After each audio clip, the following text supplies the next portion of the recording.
Yes, magandang hapon. Magandang hapon sa atin lahat. Naimbang malum kada tayo amin, kakabsat. Ngayon, nandito po tayo sa aking munting pispan. Kasalukuyan po natin na wina-waterproofing yung ating second layer para magamit na rin pagdating ng paghahanda natin para sa pagpasok ng bagong taon, kafish lover. So kanina pa ako nagsisimula, kaya lang ngayon lang ako napag-isip na i-video para i-share ko rin sa inyo kung paano i-waterproofing yung for the first time kong nag-waterproofing, kafish lover. So tara, panoorin natin. Ito, second coating na tayo, kafish lover. Yan.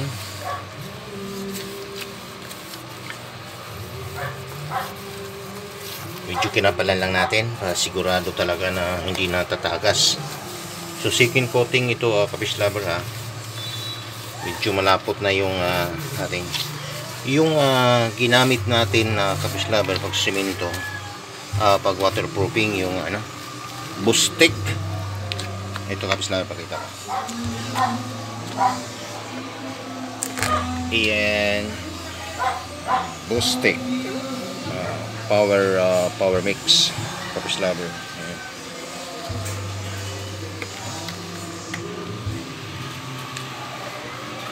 So may halo po ito na hinaluan po natin to ng semento. So kaya medyo mapapansin nyo malagkit.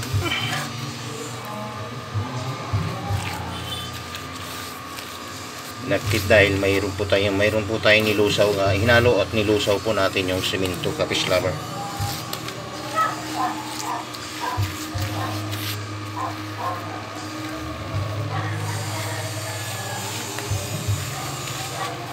Yan, talagang sinusulid natin yung lalo na sa mga bawat kanto, dahil doon talaga naglilik.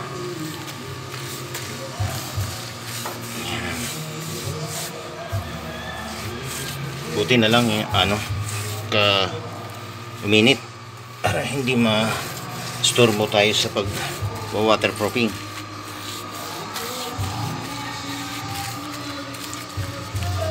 Ayan.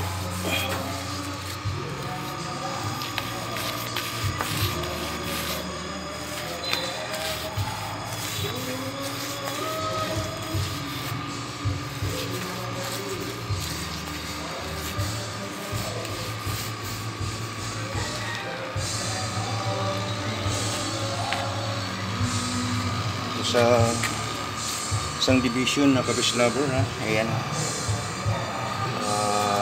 tapos na yan, pinapatuyo na lang natin. Ayan.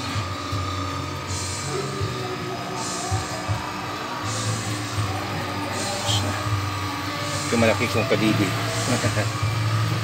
Yeah.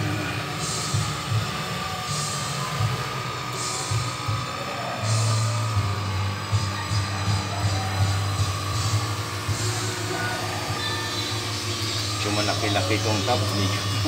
Marami tayong ilalagay nito ng mga fry.